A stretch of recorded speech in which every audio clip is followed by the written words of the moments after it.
Yeah, apparently you weren't the only one, man, because as you mentioned early on in a previous game, 90% betting odds on this series in favor of Team Empire. Your rares are in danger, people, but I still believe in Team Empire. I think they have a very strong opening to their draft here. Brewmaster is a hero that they can play either in the mid or the off lane. Both Resolution and Mag have had good success on that hero, although I do like this by Xgame.kz.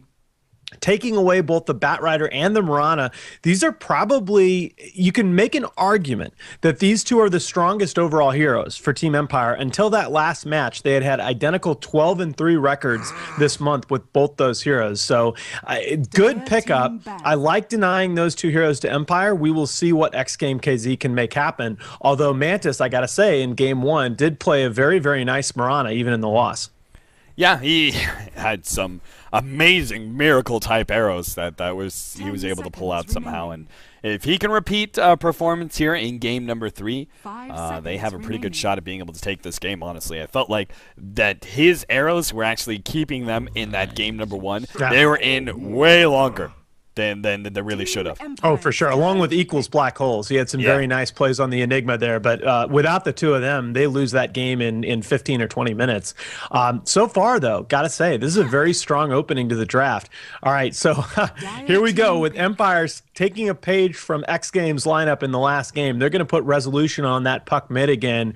They're saying, all right, we saw what you did to us with that hero in game 1. Let's go back and get there. I believe that Resolution also was on that puck in game 1 of the series, right? Yeah, I believe so. Okay. And he had a very big impact, and I really like the pickup versus most of these heroes. I mean, the Batrider's a little bit iffy against the Batrider, but Mirana and Centaur especially very susceptible to the puck, and even the Batrider can be susceptible. It's just a question of who initiates first. But yeah, that puck has no issues with everything that the Mirana and Centaur have offensively, and the puck is able to do a lot back to them, especially the Mirana, especially Naga Siren, though, being picked up by Xgame now. No, I mean, they had a lot of success in that last game, pushing the game onward, not necessarily something that you want to do against a Tinker. Again, early on, I was very, very skeptical about whether or not that Wraith King with a very greedy build could outfarm a Tinker, but they got it done on the back of some just amazing plays by Whatafaka, and it looks like they might try to do that again here with the Naga Siren. Now, of course, I should have remembered. I mean, Resolution had a 25-minute Blink Dagger and Sight the Vise combination up in game 1, which is really awesome unless you're Dendy and then you just get it at 17 minutes and you're awesome. But whatever, I like the Doom pickup as well here. I think that actually makes a lot of sense. Silent, this will probably be a carry position Doom. Silent, just excellent on that hero, able to put up those really eye-popping levels of farm. And I think this is a very stable lineup for Empire. This is something that they've shown a lot, that they've played a lot. Everybody is going to be confident on their individual heroes. And in an elimination game, I think that's what you value. You know, you can talk about bringing out the pocket strats. You can talk about, you know, bringing out the niche and early push and whatever. But I think for an elimination game like this, especially as the favorite team, you just want to draft a strong, stable lineup where everybody is confident on their individual heroes. Yeah, for sure. Can't be affording to go too fancy with your pickups because if you end up losing this game, you have lost your slot. To at least your chance at a slot to being able to go to New York. Now, Lich is going to be banned away by Xgame. We're going to have the Disruptor banned away by Team Empire. Like the Disruptor ban would have made a lot of sense against the Brewmaster and Puck. Me too. Not a hero that you're seeing picked up a lot here in the recent meta game, but something I think that definitely has a lot of potential against their lineup. And again, it can just break a game with that AoE ag. So good ban. Not so sure about the Lich ban, although I mean, to me, if you're banning a Lich, you're doing it probably because you're worried about a dual mid, and I don't think Team Empire is going to go in that direction here. But you can make an argument in favor of that, and I really do like the Rubik pickup here. I think that this is a good Rubik game. Certainly never easy to play this hero against a lineup with a lot of strong burst potential as Team Empire have, but there are certainly a lot of high-value spells for him to get his hands on. Yeah, and the instant disable as well, telekinesis can do so much versus both the Brewmaster as well at the back, as well as the Puck, potentially even the Doom. If he chooses to try and get greedy with his blink and go for like the Centaur stun that has quite a long animation on it, you can catch him out before the Centaur stun lands, and maybe even disable him before he throws out the Doom as well. So a lot of opportunities. What do you think for lanes here for the side of Xgame? Are they going to go traditional here and defensive tri-lane, Centaur off-lane, Batrider mid, or do you think there's a shot of being able to have this Naga Siren mid and having some sort of one-position Centaur, whether in a defensive tri-lane or aggro? That's what I'd like to see, actually. They probably will not go in this direction, just knowing their team. I mean, Mantis was so good on that Mirana in game one. I certainly can't criticize for putting him back there, but I really would like to see the Batrider in the offlane, the Naga Siren mid, and the one-position Centaur. I think you're set up pretty nicely for that. And the Vengeful Spirit going to be last pick up now. Is going to be picked up by Solo. And this, I mean, it does give them a Batrider. Yeah. Yeah. And it seems like that's the biggest.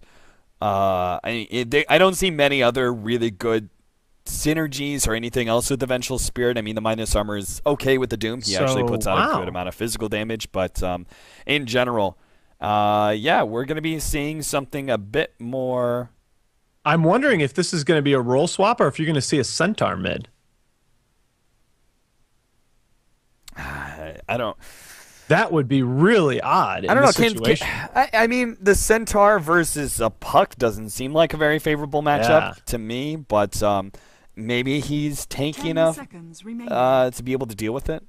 I can't see it. I can't see it. I don't care what kind of I mean, you know, we've seen in the last couple of days a couple of Centaurs played kind of in a dual mid or a semi-dual mid where they have another hero like a Bane to set up for that spell combo, because really if you have a reliable setup for the Stomp, that Stomp double-edged spell combo can output a lot more damage early on than I think people appreciate. But yeah, I don't see how he would make it past the first 2 minutes against a resolution Puck in that lane. That would just be very, very difficult. Meanwhile, the Naga Siren is exceptionally good versus Puck. Right. He's got one of those sort of instant nukes. Of course, there was a while back where Naga Siren was being constantly played, and Riptide did get a nerf since then, where the AoE isn't as big. Yeah, for sure. Yeah, that's actually, I'm interested to hear your opinion as we've got a second. I've seen a couple of people suggest in the last couple of weeks that maybe bottle crowing needs to be nerfed further. I don't know that I agree with that, but I'm interested in hearing what you think. I feel like I can't give an objective opinion because I feel like it would bring me too much nostalgia if we had bottle crowing like nerfed up even more, because we would go back to like Dota 1 mid heroes where we would see a lot more of those lane dominators who I think bottle crowing is almost kind of essential for the Dota scene, just because of the fact that it really frees up that middle lane for so many other heroes than your traditional mids. Yeah, no, that's my reaction as well. I mean, the big thing is that I think you have to be incredibly careful going along those lines, because the sort of lane domination heroes, the Razors, the Vipers, they're good enough, right? I mean, if you nerf bottle crowing any further, you limit the pool of mid heroes and make them even better. So yeah, I kind of agree, even though I see the argument for it in some respect. But yeah, let's take a look at the lanes here. It looks like we are going to see okay. So we might see a one-position Centaur here after all. Are they going to run him you think they're going to run him in a solo lane and keep an aggro try down here? Aggro try. Not a horrible idea. Yeah, Naga Siren as in an aggro try is it's all right, right? It's not terrible. It's not great. But versus the Doom, I think it's a lot better than it normally would be. I think it's solely because of the Doom that you're trying to exploit the fact he's a poor laning presence and has no armor versus a Naga Siren. Right, and I think they can get some stuff down here. Really like this ward, by the way. This is a ward position. That and its sister ward spot a little bit to the right over here in the Radiant Jungle gives really good early vision of the lanes, and it's not something that you see getting dewarded all that often. In fact, I've seen just dewards just miss that ward spot. Now they do have some good vision here, and they're gonna have to decide whether or not they want to try and go for the long range arrow here and try and initiate that way, or play it patiently and wait for Solo to wrap around. They can catch him out with the telekinesis, and they get that guaranteed arrow. They got him right here. It's going to be your first blood. That's the ward. That's all that ward right there. Yep. That's awesome. Solo wraps around. He's like, oh my god, they were everywhere. Concussive shot goes out, but Mantis is going to be able to pick up that first blood. And now we'll see the rotations. The lanes looks like we're going to have Stall Catches to be the offlaner here. They are going to be running a one-position Centaur with the defensive tri-lane around him, and Manus will be our mid Naga.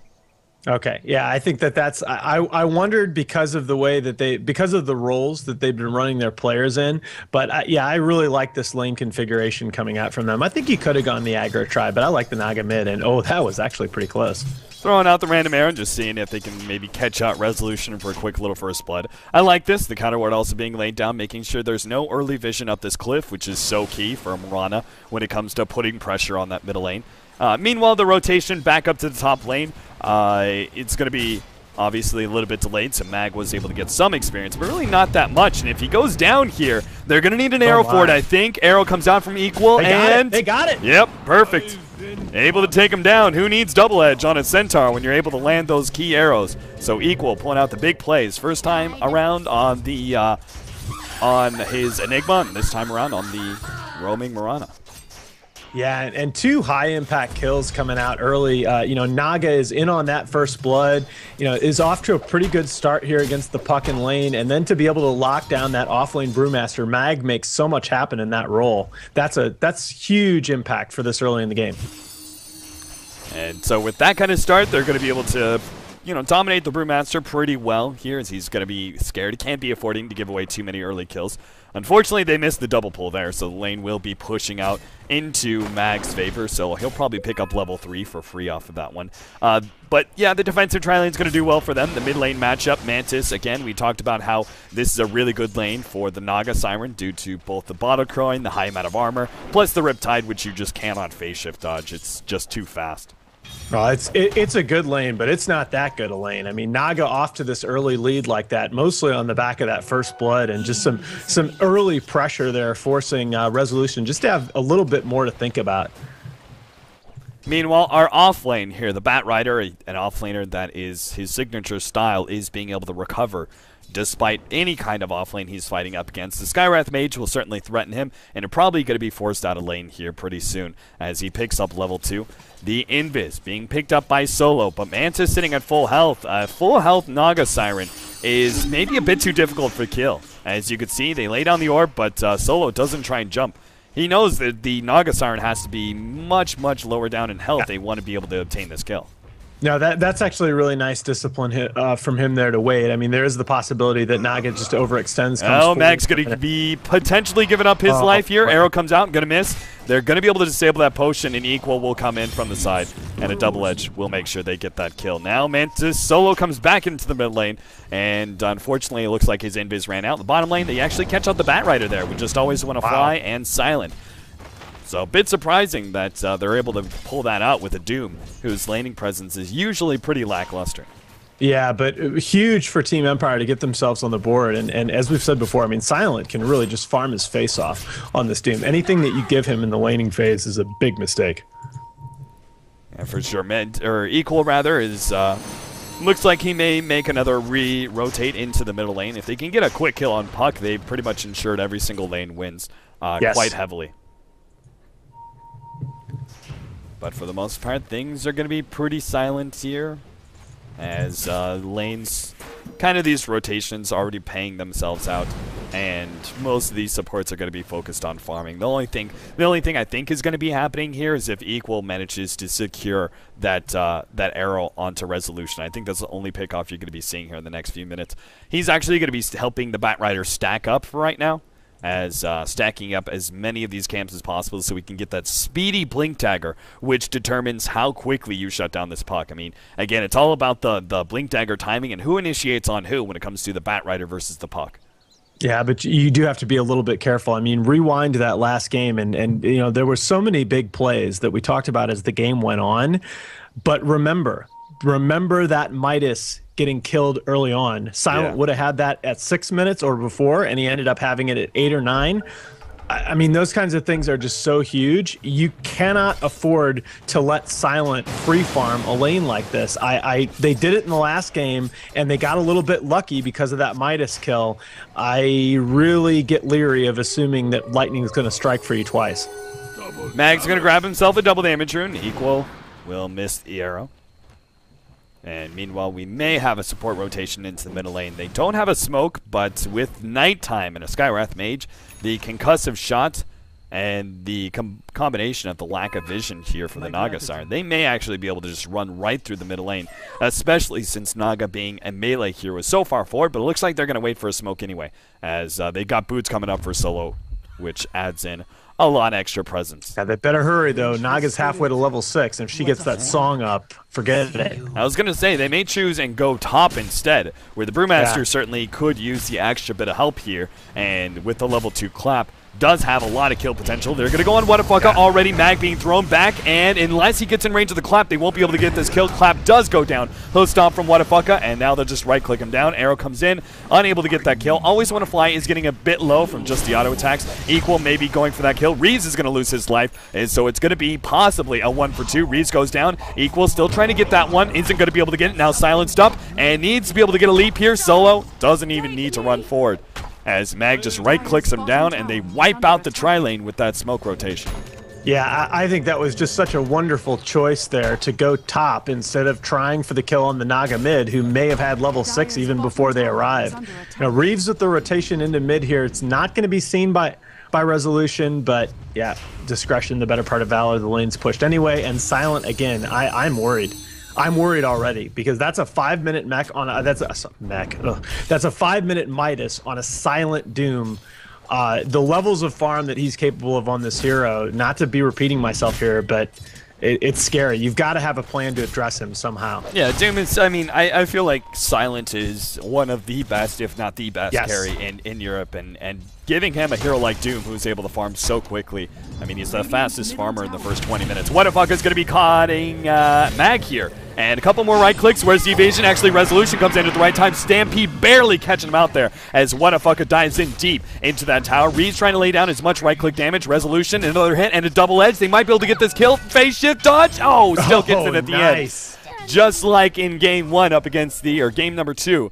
How the puck was able to pull out that big play. Whatafaka with the phase shift dodge of the laser. Tried to do it on Resolution here. And unfortunately, the Centaur sticks around for too long. And he, yeah, he just gave up level 6 to a Skywrath Mage. He gave up level 6 to a Skywrath Mage. He was saving a bunch of unreliable gold for his Blink Dagger. He looked like he was going to maybe get his Blink by 7 minutes. Solo, this is not the fight you wanted to take, friend. Nope. Tries to chase away the Naga Siren. The tower will die, and he'll feed away a kill in the process. Boy. And Mantis will just back himself up, jumping him quite heavily in the net worth board after those two little accidents there from Empire, and will be getting himself a much faster relic if this continues. Yeah, that's concerning, because as much as I worry about Silent free farming on this Doom, and he's going to have some nice items, if you give up a 15-minute Radiance to a Naga, it kind of doesn't matter. So you've got to have a plan to address her, and boy, that Centaur maneuver was really, really unfortunate, because he's got his Blink Dagger. He's going to have his Blink Dagger now, but having that up a minute earlier can make a big difference in a game like this. Stallcat's going to be joining them in this attempt at a gank. They do have the Stampede up, so they don't necessarily need a Bat Rider to have his Blink, but the smoke actually from Empire, they're going to go once again with this sort of pseudo-aggro try that they're pulling out. They're going to find Stallcat. Firefly up. Concussive shot is going to be able to slow him down, but he's already got himself into the trees. Now the Stampede making sure he gets enough distance, and Xgame do not want to have any part of being and trying to counter that rotation. Instead, they just let it fail and will continue to try and farm up. Right. Yeah, that's kind of the thing with the Naga on the pace that she's on, already at 4,500 net worth at 8.5 minutes. They don't necessarily have to force the action right now. I mean, I felt like they could have if they'd have really wanted to, but nice sort of awareness of risk reward right there. How's Silent doing? He's got himself phase boots and is sitting at level 8 right now, so this Marauder's got to be a bit careful if he ends up getting caught out by the Doom. will just be run down from the Scorched Earth and a high amount of movement speed from Phase Boots. Still, though, Mirana is a hero that can just soak up a little bit of experience, and they actually do pick up level 6 from that. Moonlight Shadow now being up may be a potential ganking opportunity for Xgame. That's if Equal doesn't run into these heroes of Empire. They're actually going to be going for a tier 1 tower push, it looks like, in the bottom lane. Surprising, as their supports are beginning to fall off a little bit when it comes to levels. I mean, you compare this to the Rubik, who's level 6, and the Mirana, who's also having that 6, and you've got Solo, who's still sitting at level 4. Yeah, this is what I kind of wondered about a little bit in the draft, that the Venge is a nice counter to the Batrider, but I don't know that she does quite enough else in this game, especially on the Radiant side for you. But we'll see. That they do need to get their supports caught up. That leaves them extremely vulnerable in these engagements right now. Tier 1 tower just going to be slapped down here, as Xgame are not really concerning themselves with defending that push. I mean, they're rotating now, but there's no teleports. They're going to be too late to get to this tower.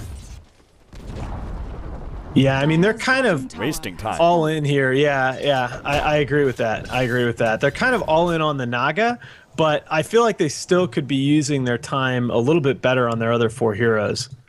I mean, you do need Bat to have his blink, so that's all right. He's going to have that in about another 30 seconds to a minute with these stacks. Yeah, I mean, I think they could have actually maybe taken that fight with the blink dagger on the Centaur if they just made rotations earlier, like teleport into the tier 2, go for that blink initiation, and I think you can actually take that fight. And at the very least, like, if you don't come away with an amazing fight, you'll probably come away with a decent trade that'll probably still keep the tier 1 tower alive, or at least draw out Empire's push a little bit longer. And that kind of delaying factor just means that Mantis is able to spend more time farming up his relic in safety. Yeah, I can see both sides of it, though. I can see them saying, look, we don't have a blink on our Batrider, and with Naga just now about 600 gold short of her relic, we don't really want her joining a fight under any circumstances where she has any chance of dying. I can see them being a little bit reluctant to fight. Also, Naga doesn't have a single point in snare, which I guess isn't that unusual. I mean, there's no, like, enigma in the game. She doesn't need to stop a channel or anything of that nature, but still, she is not looking to fight at all at this point in the match. Yeah, so close to that relic, just another 600 gold. Meanwhile, there is a Empire, 5-manning, or 4-manning rather, everywhere they go, it seems. They're just going to leave Mag up in the top lane to be able to defend this push and try and farm up his blink dagger. And if they do successfully push down this middle tower, it's going to be a pretty big jump in net worth for them. That'll give them some pretty key critical items. This time around, though, Xgame will be fighting them. The Moonlight Shadow goes out, and not going to be able to find that initiation. I would really love to see them use that early Naga Siren ultimate there for initiation. Centaur actually gets a 2-man host off, almost wiping out both of them with the Starstorm. Will be able to get him. Now Silent in some trouble as the Stolen Clap does a serious amount of damage to him, and Silent, there's not even a single hero low enough for him to throw out the ultimate. 3 heroes go down on the side of Empire, and Xgame finally find the initiation they're looking for. Yeah, that Centaur initiation, that was legit, because the combination of the Centaur spell combo and the Mirana Starfall, I mean, the 2 Empire supports were just blown right off the map. They were dead before the fight had even really begun, and that's the kind of fight that you really need to take, because that gives you enough space for Mantis to finish his Radiance on the Naga Siren at an unbelievable time here. Resolution, gonna fill up his bottle with a double damage here. Mantis running into him with the ultimate, has to get it off. Resolution trying to get off that silence in time. Won't be able to. That being said, he'll finish up the blink dagger. Bottom lane, they actually do kill the Centaur there, as the Centaur gets the kill on the... That's actually a really favorable trade for them. Solely because, like, the Centaur for the Vengeful Spirit, not so good, but the Doom was stolen by the Rubik, and he's going to hold on to that one for future fights. Yeah, that's a really big deal, because that spell alone, they have to realize that they've got it. So, I mean, it's not necessarily the surprise factor, but that spell alone, I mean... It's you get going that to, off like, on a puck crap on and Resolution. Yeah, well, Resolution or Mag, either one. Yeah. Right? Just both of them are so hurt by Rubik having that spell, and that's part of why I thought the Rubik pick was so good in this instance. So we have another, 1,800 gold on the Doom. Do they have anybody else? They don't have a mech hero, so he may still try and invest into the mech, though. If he would have gotten it, I think you go up before the drums. I mean, it probably wasn't the original plan, but now that they dropped that last engagement, I think you got to seriously think about it. I mean, you know, Silent, until that last engagement, he's pretty far ahead. The Naga's going to have a Radiance quickly, but not ridiculously quickly. He probably thinks, okay, I can go straight right click or straight carry. Now you do have to think seriously about getting that mech, if only because you saw how quickly their supports got blown up in that last fight.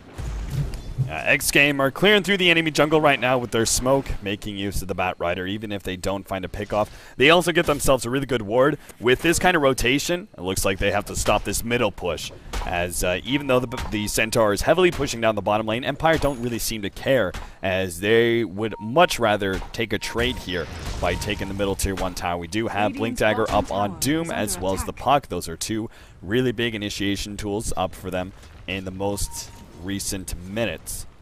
Yeah, I don't think you have to fight here as Xgame. You're 300 Resolution away. missing his opportunity. Stampede goes off. Reed's unable to get off that Doom. And now the Brewmaster ultimate goes off as well. Whatafuk is going to be doomed up, and they're going to take him down with at least the Brewmaster. Bat Rider will rotate himself farther down the river. And unfortunately, Xgame there, unable to find the initiation, and largely in part because Reeves gets silenced up before he can use that Doom. It's just a mistake. You don't need to fight there. At the point where they started that fight, Mantis was 300 off his Radiance. He's going to have it right now. You can easily afford to give up a tier 1 tower in exchange for a 15-minute Radiance on your Naga Siren. I'm a little bit irritated that they chose to take that fight at all. Stallcat still looking for an opening here. It's going to be stunned up and bursted down by the supports alone. Mantis now coming in with this Radiance is going to be copping an orb to the face, and that now puts him in danger. Being popped, arrow sneaking right past Solo. May still be able to get the telekinesis on him, pull back into the Starstorm, and finish him off real quickly. On top of that, they also get an additional disable. Whatafuk blinks himself into the trees.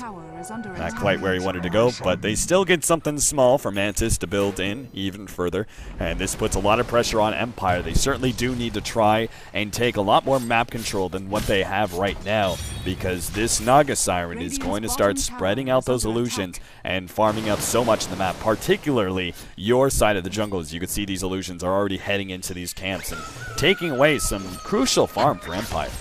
Yeah, and I mean, you can't fault Silent for going the Blink. It's a good aggressive item choice, but boy, oh boy, you're going to have a mech or a pipe somehow, because your team just gets burned to death by this Radiance so quickly at this point in the game. Yeah, and I have no idea, like, who's really going to be able to build it here. Brewmaster is going. I mean, for obviously the Veg, if she had a bit more farm, but I mean, that's just going to take forever at this point. Yeah, support mechs are really tough to rely on. Exactly. For these early game engagements. Arrow's going to come down and, will hit Silence. Doesn't look like they're going to try and take the fight, though. Xgame have already backed themselves up. And Mantis will go up to the top lane, where he will begin to farm with the Radiance and spread his illusions all over the map. Yeah, and I mean, it pretty much, for Empire at this point, becomes a matter of your first, last, and only jump in. Stallcat's going to find resolution, and, well, even with the arrow missing, they'll still get that pretty critical pick off there. Stampede goes down. Xgame just looking for a clean extraction. They got a kill. They'll back themselves up, playing the patience game. I like that. Silent, though, gets a 2-man Centaur stomp. That's going to be a great start for him. Gets off the Doom on Reeves, which will take that support out, but he's pretty deep in here. He's going to be stunned up by the hoof stomp. Nice denied there from Equal. Stun up from Solo is going to be able to finish off the Mirana there. As always, Fly's last nuke connects. Whatafuk gets caught by the concussive shot, but has a force staff to move himself forward. Stallcat now a Firefly up in a few more seconds. Brewmaster jumping in even deeper up against Whatafuk. They're going in a bit too deep here. Level death. Mag now gets off his ultimate, but a blink away from Whatafuk will leave him perfectly safe. And a Brewmaster ultimate has been burned for nothing. Solo's going to die as now this Naga Siren burns through these supports so easily. The Silence, oh my god, how did Silence live? He just got the blink off before the song. Unbelievable. That is so unfortunate. I mean, he was still so close to it even after the blink too. And he somehow managed to not get his TP disabled. At the same time, Mag did get himself away, but Empire there. I'm not, like, normally when it comes to the CIS teams, I would say that Empire is usually the one team that is a bit more controlled in their aggression. That time, though, was classic CIS Dota. That was just them going way, way, way too deep. Yeah, and I mean, even at the beginning of that fight, you know, they they had a 5v4 with Naga on the other side of the map, and they still managed to lose resolution to start the fight. Now, I understand the aggression, but, I mean, you got to have a plan to address this Naga.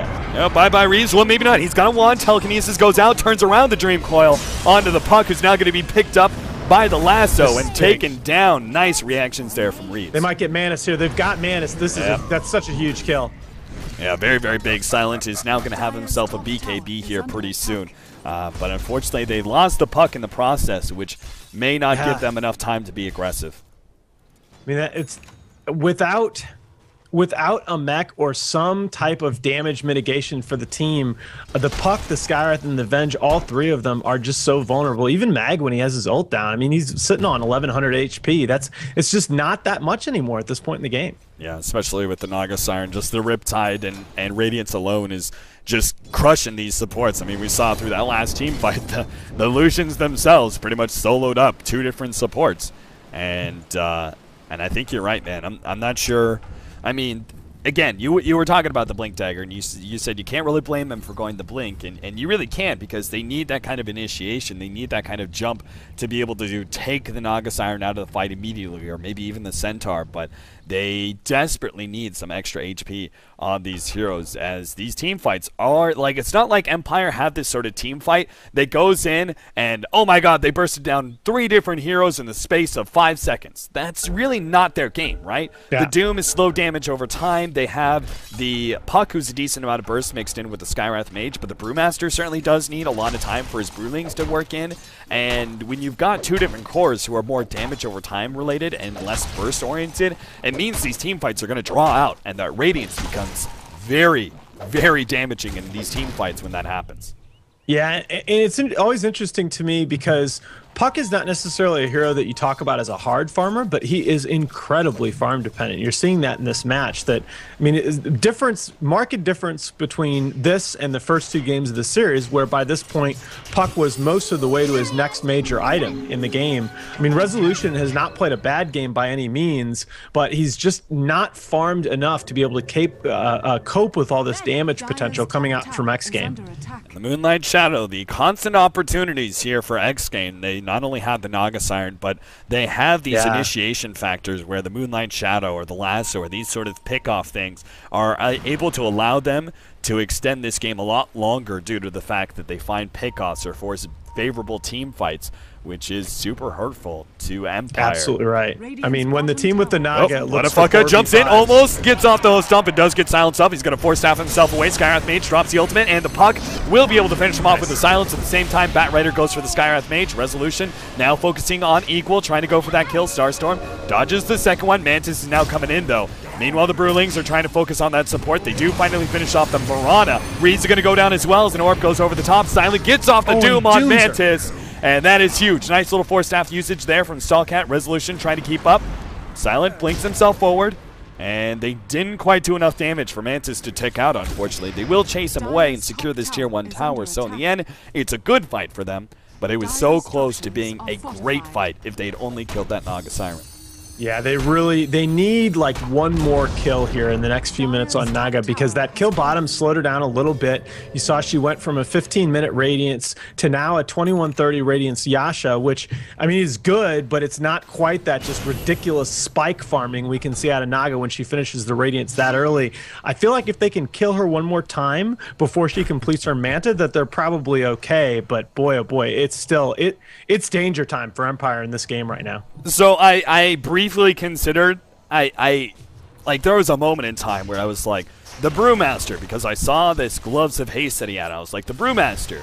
And I almost said Midas. You've got to be joking. I almost said Midas. And I was like, just finishing up his treads. Because I was like, oh, he's not going to Midas. He's going for treads. But we'll see how that works for him. Always Want to Fly is going to be caught out by the Batrider. The Batrider Centaur combination. So good at being able to find those long-range pickoffs with that extra bit of movement speed, and Reeves even gets the added benefit of being able to steal the Arcane Bolt. Not a bad spell for him at all. I mean, it's not It's not horrible overall because I understand Mag just desperate to get back into this game. Ooh. Oh, yeah. Blows the song. Almost. It's a level 2 song, so it's not as bad, but still. I don't understand how against a Radiance bots Yasha Naga at 22 minutes that you expect that Midas to pay for itself. Well, maybe they're looking to be able to stretch this out into the long game. I don't really advise that against the Naga Siren, but we'll. I mean, look, Doom is awesome in the late game. Let's not forget that. Doom, after 40 minutes, Doom has almost a 70% win rate in this version. He is wonderful, but it's all about lineups. And again, there's that Midas for you. We go down yet again. That's just Mag is really having these last 2 games. He's struggled about as badly as I've seen him struggle in the last couple of months. Moonlight Shadow looking for that initiation. We actually have Empire inside the Roshan pit right now. And Stallcat, they have no idea. Their lasso goes out. They're going to try and go for Mag here, dragging him back into the rest of the team. This is a good pickoff, and it's actually going to force Empire away from the Roshan pit as they're going to try and respond to that 3-man gank of Xgame. The initiation goes out. Equal is going to be caught out by the concussive shot. It will be able to land that slow. Whatafaka also gets swapped, but immediate blink away. Still going to be caught by the Mystic Coil, but the teleport away, not in time. Magic Missile will land on him, and Equal still drawing away the Doom as much as possible, but eventually he will be caught. Empire with 2 quick kills there will now go in for looks like a tier 2 tower push and possibly still turn that into Roshan as well. Or maybe just go straight for Roshan instead. Yeah, but they got to watch it. I mean, with Naga farming top here and getting ready to send her illusions out, they could lose their own tier 2 in the meantime. Yeah, it's always tough to deal with a Bat Rider and a Naga Siren. I mean, exactly. Them trying to sneak in the Roshan itself was kind of surprising just because the Radiant side, they haven't really had that much map control, etc., etc. But against a Naga Siren, that is so dangerous. And then the Bat Rider as well is incredibly good at pickoffs in the Rosh pit. Well, but at the same time, though, okay, Empire understand we're getting to the point in this match where they need to start taking some risks. They cannot afford to sit back and just farm silent. They've got to get some objectives. They've got to get some map control back somehow here, as hard as that is to do against a Naga Siren. I like the idea of claiming Rosh, and they were able to get a couple of kills off the back of it when they rotated out of the pit. They need to do more of that because right now Xgame does not need to come to them. So talking about the late game here, because it seems like Empire very set on this going into the late game. I don't think they shut down the Naga Siren early enough. There's no late game. I'm sorry. A Naga Siren's going to get her heart here in another 6-7 minutes. And how are you going to get out of your base? Yeah, they're going to have to get some expert initiation sets for sure, because part of the problem is the Empire that they may actually be able to win late game engagements, but the Naga Siren has such better split push, you eventually just get ratted out. Right. And so you usually won't have those opportunities to be able to force those team fights up against a Naga Siren.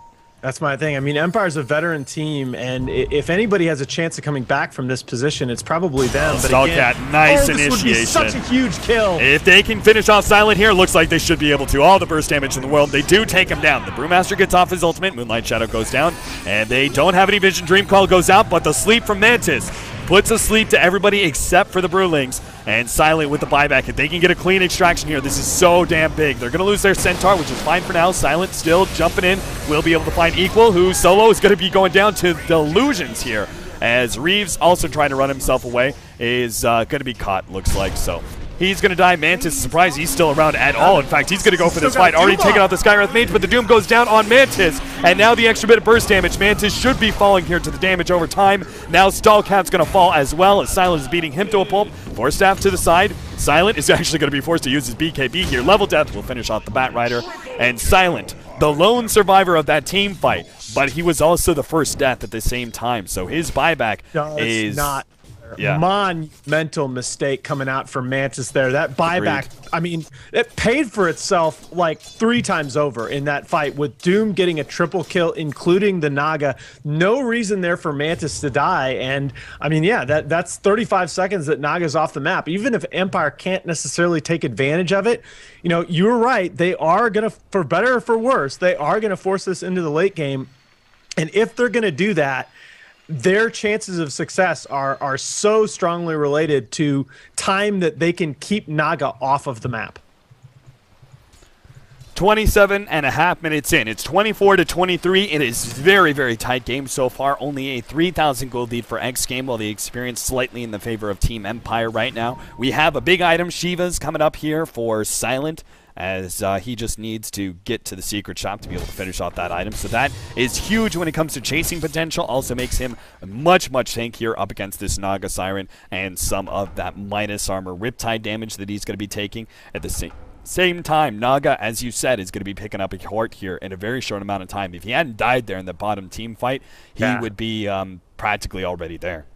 Yeah, that's kind of what I was thinking to myself, that right now, in terms of just having a chokehold on this game, Xgame are lacking only a heart on the Naga Siren, and that's part of why I thought that kill was so big on bot. And since we have a pause, and since this issue came up in a previous cast not that long ago, I just want to say, right, when we're talking about the late game here, okay, it's not just about the 5-on-5 hero matchups. It's not just about who we think is going to win in this massive wombo combo type team fight. It's which team we think is going to be able to control the map and dictate when and where the engagements occur. And that's the secret to Naga, right? She's not bad at a fight, but she's not exactly a dominating hero in a 5-on-5 engagement. Yeah. The reason that she can dominate is the fact that she can control the entire map, and her team gets to decide where and when the engagements are going to happen, and they're almost always going to be on that other team's side of the map. Yeah, I completely agree with that breakdown. It's like the late game team fights can very easily go.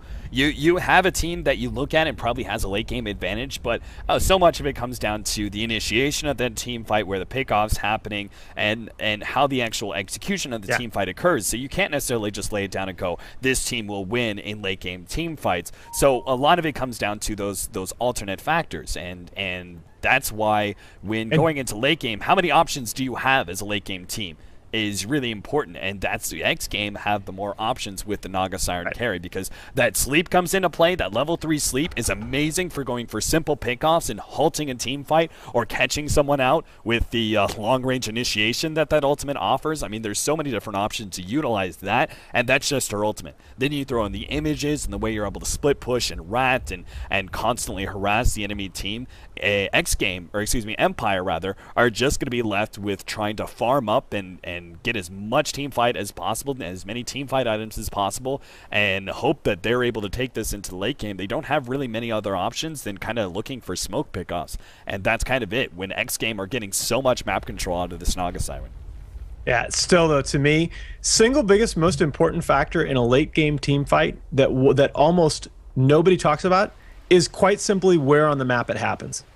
Because if you lose a team fight right outside your base, bye-bye rocks. Right. If you lose a team fight right outside the enemy's base, you got time. Even with respawn timers getting fairly long, you've got time before they push those lanes in. The creeps only run so fast. Right, and even if you're forced into a buyback, it's less time that is on your buyback timer, because you wait for the enemy team to push into your base first before you use that, and that could be pretty important later on into the game when your next death occurs, and how big that penalty is going to be with that stacked up buyback time. So it's those kind of factors play a very significant part. You could see Mantis once again pushing in the bottom lane, farming up the enemy jungle, even contesting Solo right now, as Solo's going to lose half of his health just to that one.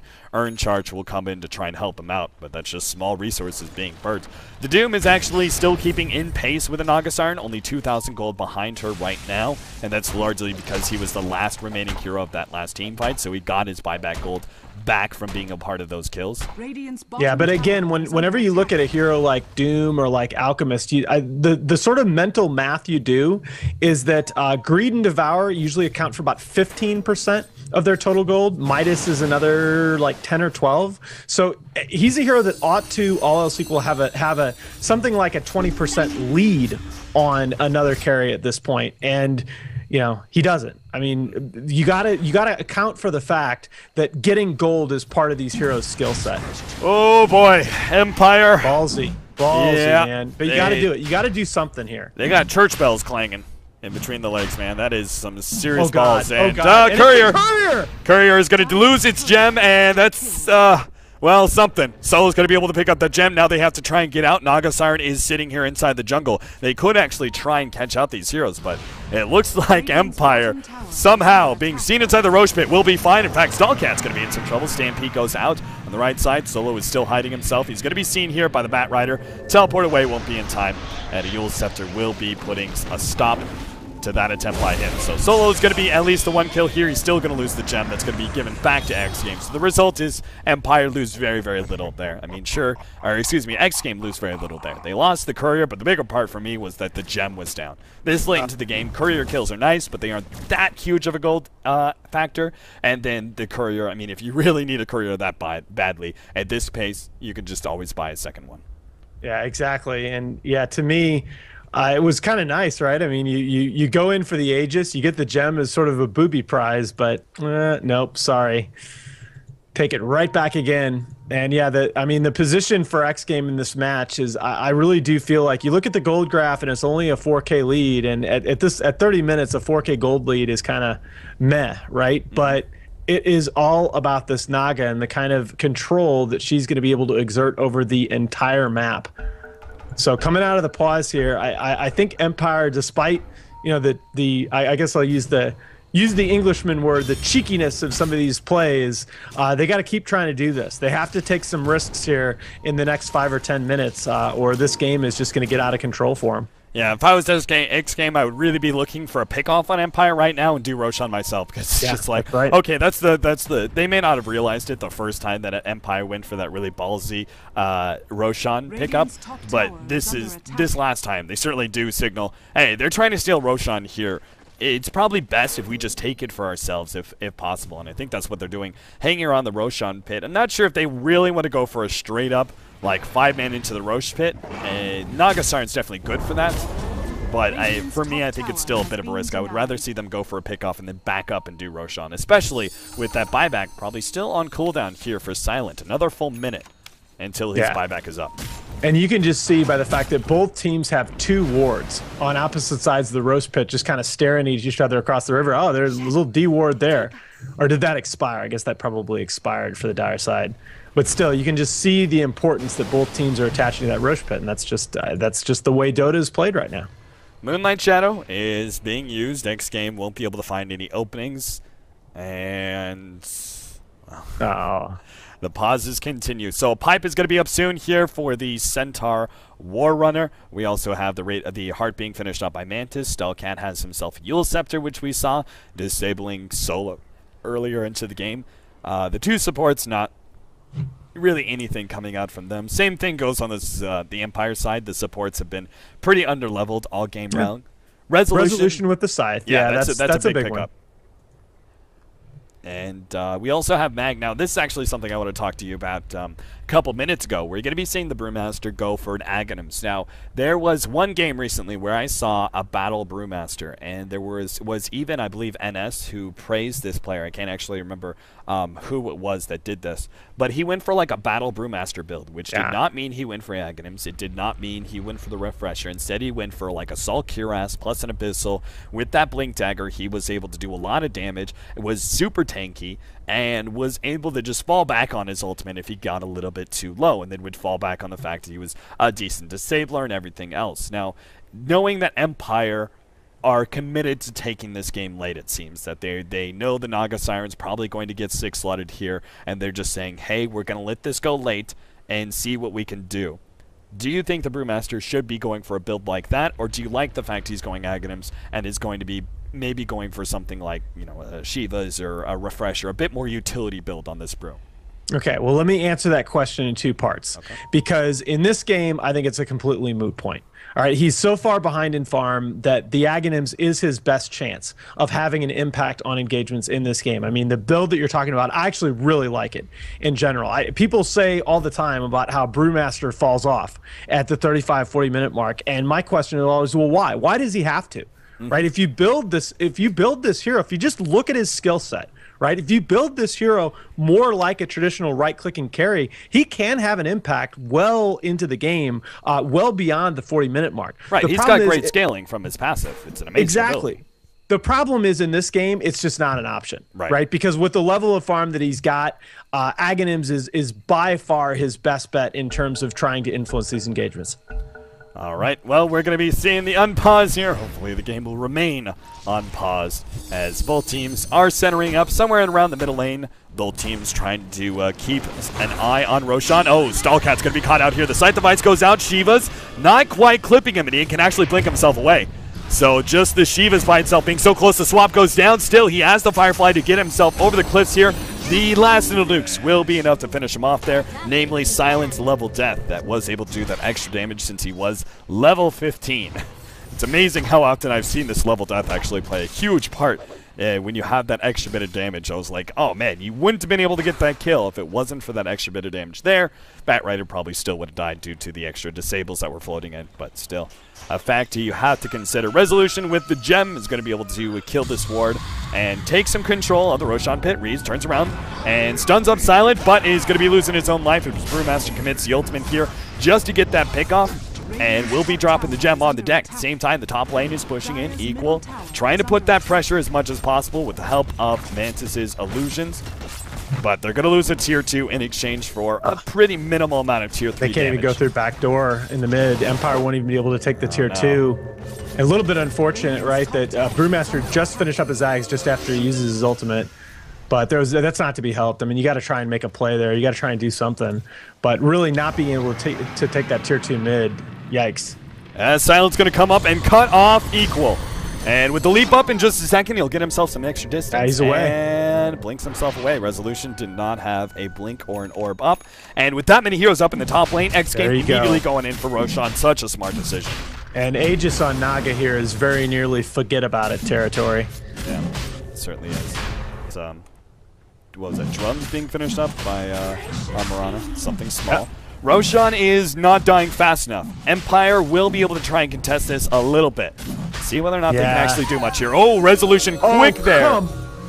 And a quick little phase shift from Resolution actually dodged the initiation from Stallcat. They also have the opportunity to silence here the Batrider as well. So he doesn't have to fully commit. There's 3,000 health left on Roshan, so they won't be able to commit to finishing off Roshan before this team fight occurs. Now, Empire are staggering their initiation here. One, they don't have solo, which is a minimal impact, but namely the fact that they're having 3 heroes right here. They still don't have Always Wanna Fly, who I think is a bigger impact than solo at this point. With this amount of burst damage, you kind of need to be able to burst down one of these heroes. Now, Stallcat is probably going to be that first hero, as he should be silenced up from here. He does have a Yule Scepter, though, to be able to delay this, and let's not forget that Mantis always has his ultimate to be able to fall back on as well.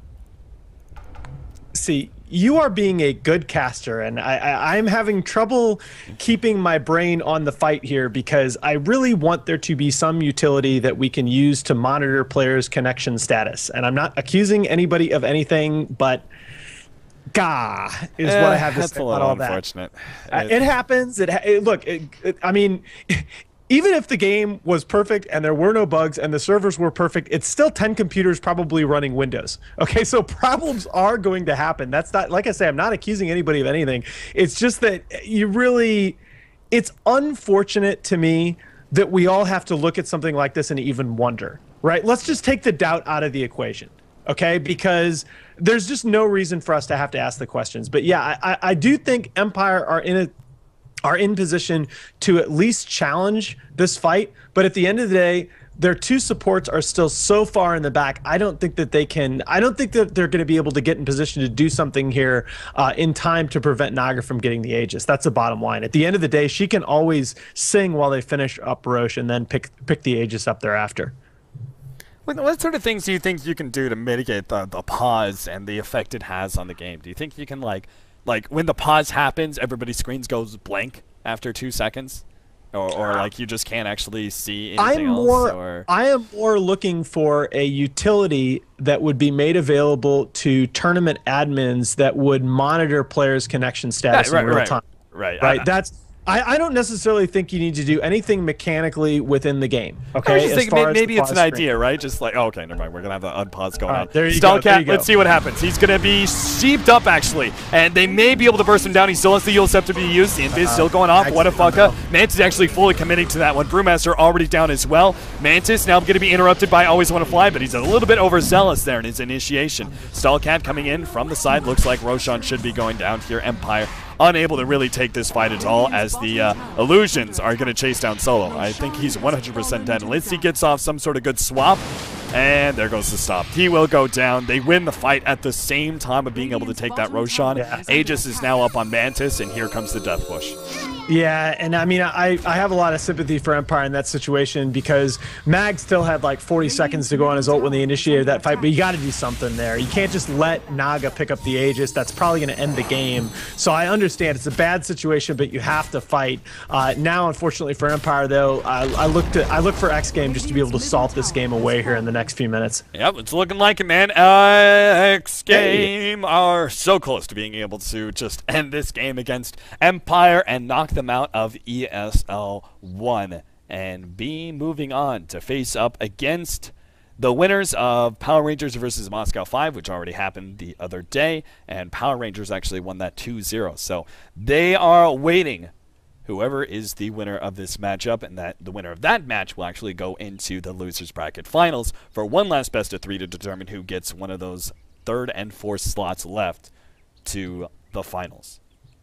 See, Cap, this is why you are great, man. You're keeping me on track because there's a big part of me that wants to go off on a big rant right now about some pimple-faced 13-year-olds DDoSing people in the middle of a game, but I'm not going to do that. We're going to talk about the teams and the tournament because this is really going to be a really neat event in New York. Whatever happens, you've already seen EG and Navi US advance from the America region. Whatever happens in the rest of these regions, we are going to have a great set of teams for you in New York. You've seen the talent that's going to be there covering the event. It's going to be awesome.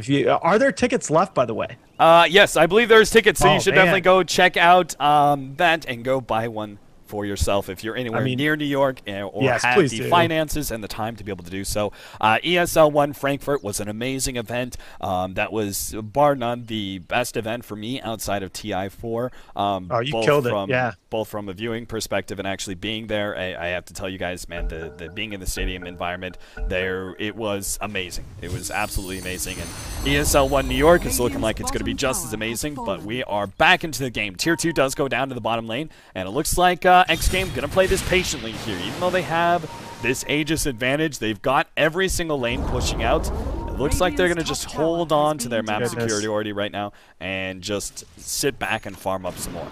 Yeah, but this is the point at which, you know, if this is a pub game and you're playing against Naga, you want to start tearing your hair out because you're losing tier 3 towers to Naga Illusions. Yep. And it's just, there is nothing more frustrating. But again, it's all about, you know, at this level of Dota, these teams are good enough. They recognize and they see the path the game is taking to get you to that point. The time to address it is not now. It was 15 minutes ago. And you know, much as within game 2, it's not just the Naga that deserves credit here, right? Mantis has played a great game, but the rest of his team has given him enough space. I mean, we've seen a very nice game, aggressive coming out from Wadafaka. The rest of the team has done just enough to keep Mantis on this just breakneck pace. Yep, he is now a 5-slotted Naga Siren with an Aegis on top of all that, so he's just got one more item he can build into. Resolution is being burnt away by these Illusions. You can see he's actually microwing it, trying to finish off, but they will have to commit. Again, the resources you have to commit to just dealing with these Illusions now that you have both the heart as well as the butterfly up on her. The Naga Siren Illusions are hitting very, very hard, and they're spreading all over the map. And bit by bit, they're going to take down these range racks. Yeah, that's the thing. It's not just the damage that they deal. It's just that they're so annoying to get rid of, and you just don't. I mean, you don't really have much in the way of AoE on Empire to handle that. I mean, you've got Puck's Orb and Brewmaster's Clap, but gosh, and interesting to me, Mag going into the Morbid Mask here. Okay, he's going to get a Vlad's, and this is a great. This is a really, yeah, it's a great item. I mean, you've got to. I think pretty much at the 40-minute mark in most lineups, if you don't have a Vlad's on your team, it's a mistake. It really is a very, very good item, even apart from the lifesteal. The aura and the percentage bonuses are very powerful. Speaking of very, very late item being picked up, we also had the most recent item pickup for Xgame was on the Mirana. Got himself a 35-minute mech. That's interesting. But again, you know what? I'm all right with it. I mean, basically, the goal for Xgame right now is just to, as we've said so many times in recent games, just park themselves outside of the Radiant base and just never have to leave. And anything that you get that can contribute to that, I actually really like the mech and the pipe on the Centaur and the Mirana. It's just that much more sustain. Mm-hmm. Especially when you're able to throw it on Naga Siren Illusions as well. And we're going to have a possibility of a remake here with the load. I don't think anything significant has happened in the last minute or so. So shouldn't really affect too badly. Yeah, and I mean the bottom line is that this is a game that given the position in the game that Xgame should win. And oh boy, 15 seconds, yikes. You want both teams to have the chance to play this out on a level playing field. I'm sure. You know what, Empire, I've seen them enough and heard enough of their players to know they're a classy organization. Nobody wants to win because the opponent has these connection issues in a match like this. It would be really unfortunate. All right, guys, so it looks like we're going to be having ourselves a remake from the 37-minute mark, so only losing 15 or 17 seconds, not too big of a deal. And right now we have this is game number 3, Empire versus Xgame, also known as Xgame.kz. A lot of people betting rares on Empire. They're the more established team, and certainly in the past have established a bit more skill than Xgame have. But in this best-of-3 matchup, Xgame are actually in a gigantic lead going into game number 3. They're currently sitting with a pretty damn good gold lead. They are sitting with a huge amount of map control and a Naga Siren who is practically 6-slotted. He's got 5 different big luxury items as well as a later game Aegis that is going to be able to last for a few more minutes. And this matchup will determine who's going to be knocked out of the ESL 1 European qualifier and who's going to be moving on to face up against Power Rangers in one of the lower bracket matches. Yeah, in a sort of roundabout way, it actually reminds me of last year when Alliance really started to struggle. I mean, after TI3, as it got into the later months of 2013, you saw teams just start to invest an unbelievable amount of resources in shutting Bulldog down in the early game, saying, all right, you know, we know that you have this one player that's just going to cause issues for us throughout the game, but how are your other 4 going to respond if we just basically throw the kitchen sink at him? I mean, Xgame has really concentrated in these last 2 games on shutting down Mag. I've never seen him struggle as much on Batrider as he did in this last game. And you saw, you know, the rotations that he was victim of on his Brewmaster in this match. And again, it's when your playmaker or one of your playmakers gets shut down, it can be very difficult for your other 4 to respond. But there's a reason it's a 5-on-5 game. All right, well, we are just waiting on one last member of Xgame to get back in here, and we will be ready to go to start this thing off once again. There we go. There it is. Just waiting on Reeves. So Empire, they're currently locked inside their base. They need to be able to make something big happen. And this is where it goes back into when you're locked inside your base, you really don't have many other options besides smoke ganking and trying to make very, very successful smoke ganks. They got to try and find a pickoff on this Naga Siren. They do have a refresher on Silence Doom, which is going to be able to potentially have a very, very large impact in these team fights if they can find the initiation. That's the biggest problem, is I'm not sure if they can. That the way that Xgame are playing very patiently, I mean, even displaying the fact that they didn't actually go for that final push after having the Aegis and winning a team fight like that, they still didn't actually try and sit in front of the base and slowly chip down these towers. They just lit them down, and they went back, farmed up some more, finished off the Butterfly and the Naga Siren. They're playing this very patiently. They do not want to be losing this game to some hasty jumps. Yeah, I agree. I think that Xgame, kind of similar to the last game. I felt like in the last game that Xgame probably could have finished it off just a little bit early. They probably could have gone for that death push, you know, maybe 5 minutes earlier in the game. But I don't I have a problem with a team that could go through for a death push and is just kind of not efficiently using its time. X Game in these last 2 matches, they've delayed a little bit longer than I thought they had to, but they've still been using their time relatively efficiently, getting resources from around the map. Silent still has enough gold to actually invest into another big luxury item if this game draws out for a few more minutes and he's able to farm up. He's got 3,200 gold in the bank. Obviously, he wants to be able to hold on to buyback, which is pretty important right now. Well, I say that. Somebody bought something. 2 out of 5 of the members of X Game do have a buyback, and same thing goes for Empire. But, of course, X Game not really looking for the fight just yet. And you could see even just Mag, like Mag's Brewmaster, he can't actually fight up against a single illusion. He loses that man fight. That's just, I mean, it is so hard to do anything at this point without just a brilliant Doom initiation from Silent on to Mantis's Naga Siren. It's difficult to envision how they're going to deal with this constant pressure from all 3 lanes.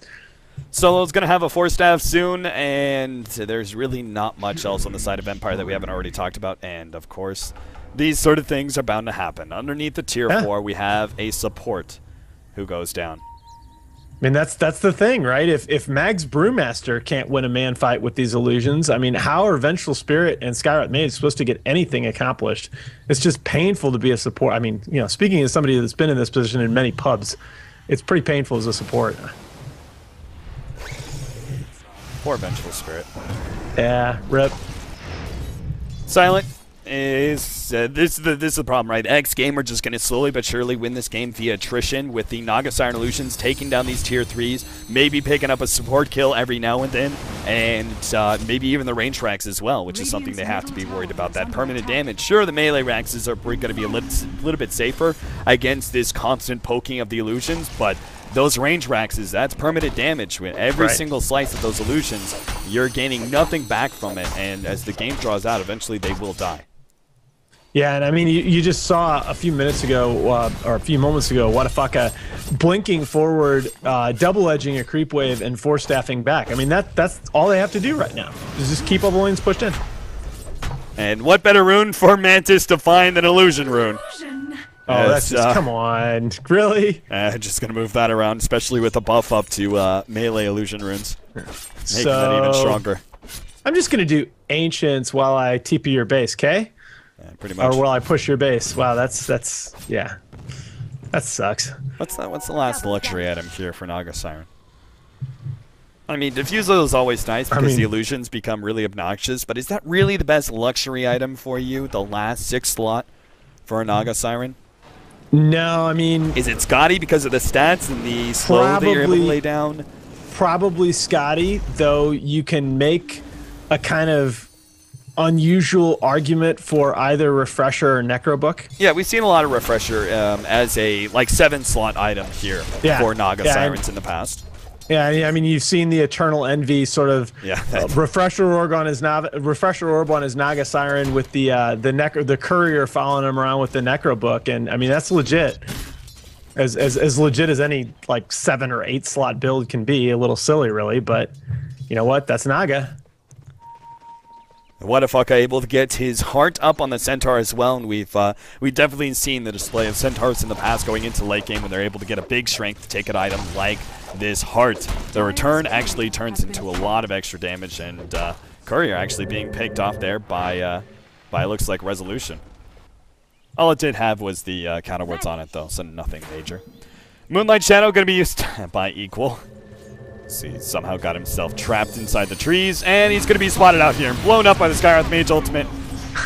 Apparently they did see him with this ward, and him leaping into the trees ends up kind of getting him screwed. Still, though, I mean, just that 5-man movement into the Mirana allows this Naga Siren just to be able to clean up a lot of these, and look at Always Want to Fly. He's going to die.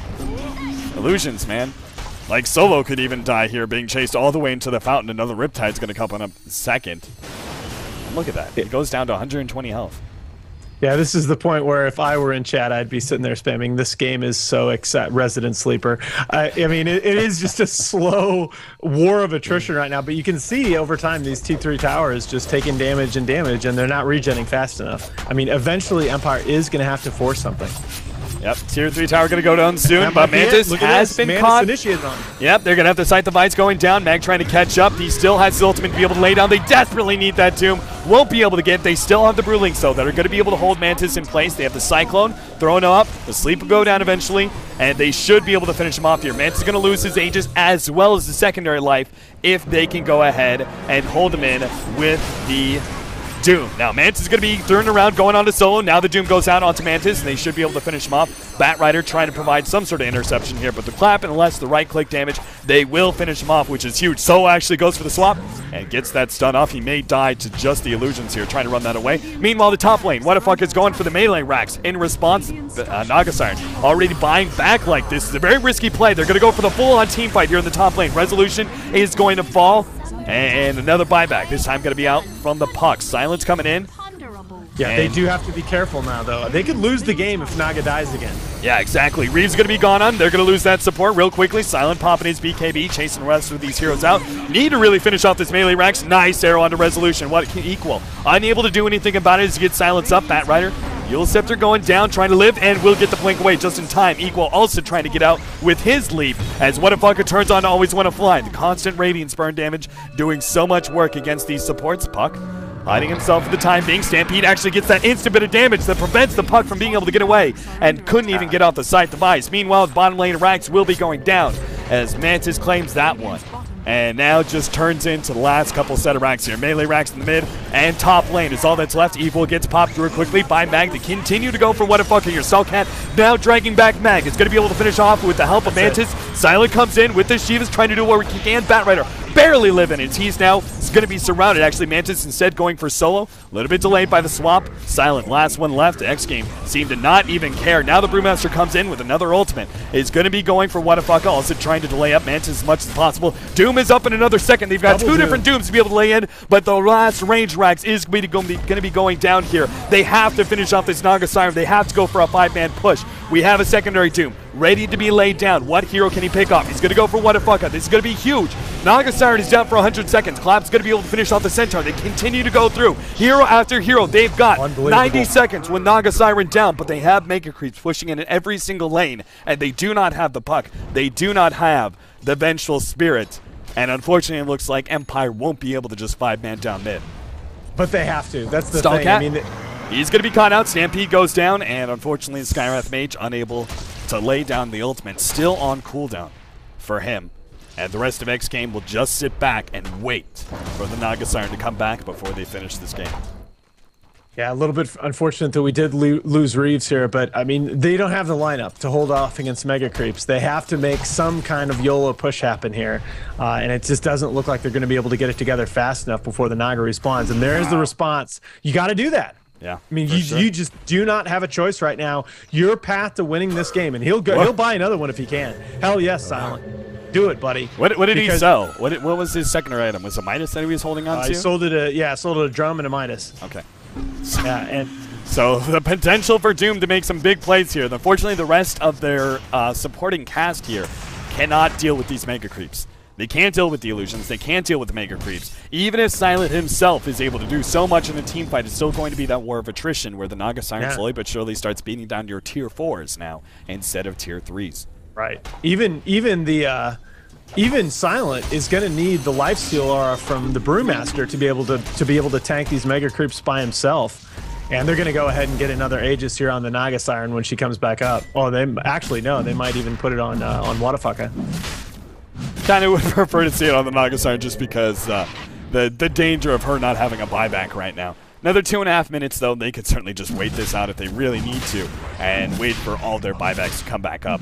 As Empire will just try and delay this game as much as possible. They're going to start losing more and more of these huts, and the tier 4s are going to start taking chip damage as well. Roshan will be taken. Doesn't look like Empire is going to be able to interfere with this whatsoever.